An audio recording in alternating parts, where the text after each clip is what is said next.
All right, deep divers. Buckle up because we're about to jump into a world of pure funk.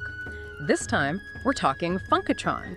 And, well, from the looks of it, we've got a whole lot of lore to unpack. Funkatron is, well, it's not your average planet, is it? It's like pulsating with this cosmic energy, and this energy, this funk, fuels everything magical about it. Wild, right? It really is. And you're right, it's not just some background music, this funk. It's more like, think of it as a force of nature, like gravity, but instead of holding us down, it's driving the beat of the entire planet, fueling the magic. We're talking next level physics here. Whoa, okay, so like how does that even work? We hear about ye olde funk, this eternal rhythm, and then there's buck wild energy. Those seem pretty important. Absolutely. You see, ye olde funk, that's the source, the core. It's like, think of it as the big cosmic dance floor. Now, buck wild energy, that's how the groove gets going. It's ye olde funk, manifesting in the physical world, making the magic happen. But it's powerful stuff, and like anything powerful, there are those who want to misuse it. Oh, I see where you're going with this. That's gotta be where our main man, Captain TC Poole, comes in, right? Exactly. Protecting those secrets, especially the ones in his, let me get this right, his naughty book of secrets. Exactly. Now, Captain Poole, he's our guardian, holding the keys to knowledge that could, well, it could get messy if it fell into the wrong hands. And speaking of wrong hands, we've got Bef Jezos lurking in the shadows. This guy, he's got a hunger, you know, and it ain't for funky beats. Definitely not the kind of hunger you'd satisfy with a plate of space nachos.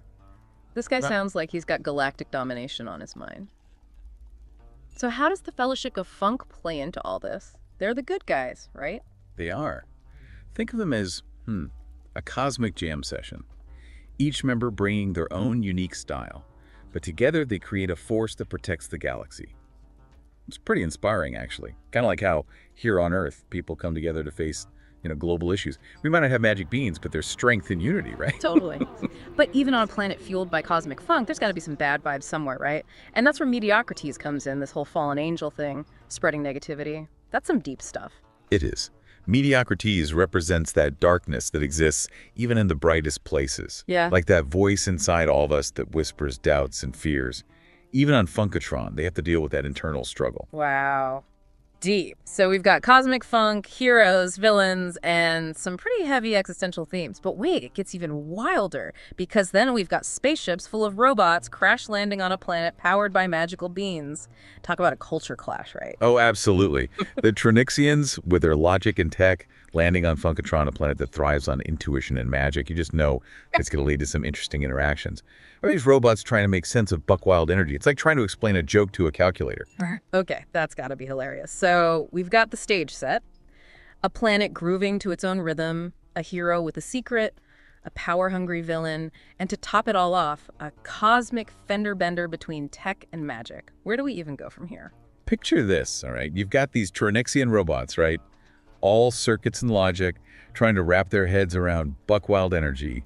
It's like trying to teach a robot to dance to free jazz. Yeah. Their systems are short-circuiting, sparks flying, total chaos.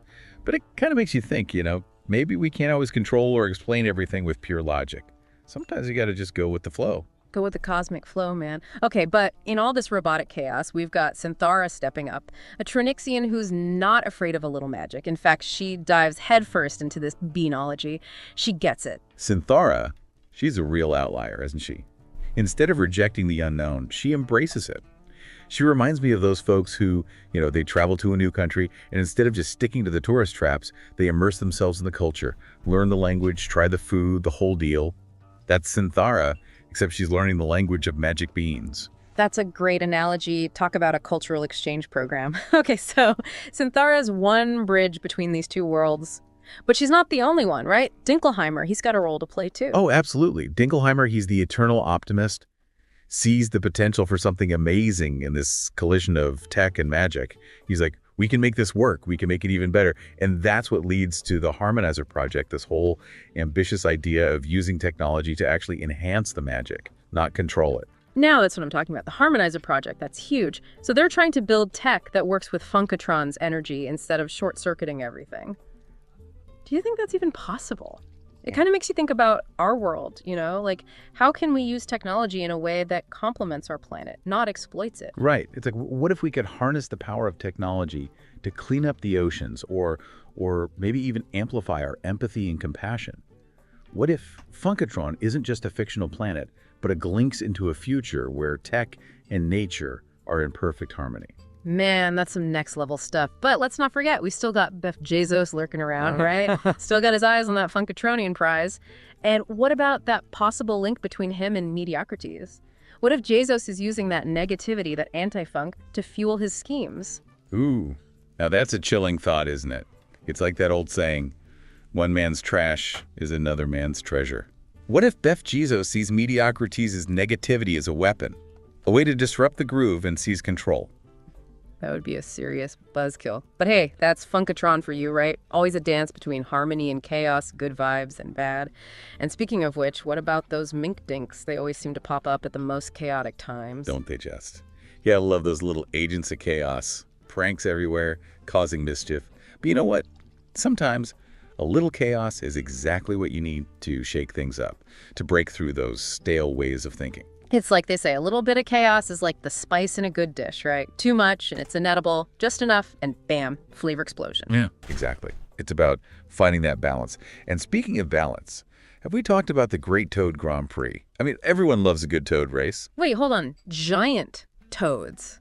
Like racing them. Is this like a planet-wide event? Oh yeah, imagine it. Funkatronians, Tronixians, even Bezos probably, all racing on the backs of giant toads. Talk about a level playing field. It's the kind of event that brings everyone together. All right, gotta admit, that's pretty amazing. Even if I'm not sure I'd want to be anywhere near Bezos when he's riding a giant toad, it sounds like Funkatron knows how to party, even with a little danger on the horizon. It's like they're living proof that life ain't just about dodging the bad vibes, right? You gotta embrace the funk, even with a little chaos in the mix. It's inspiring, you know? It really is. Yeah. I think that's what makes Funkatron so fascinating. Yeah, it's got magic beans and toad races, but at its core, it's a story about balance, finding harmony in the face of dissonance. It's a good reminder for all of us, don't you think? For sure. It's like maybe, just maybe, we can learn something from these funky space dwellers. So as we wrap things up here, any final thoughts you want to leave our listeners with? Well, I guess if I could send one message back to Earth from the heart of Funkatron, it would be this. Don't be afraid to embrace the unknown, to find joy in the unexpected, and to always, always keep the funk alive. Couldn't have said it better myself. Keep on grooving, deep divers, and we'll catch you on the flip side.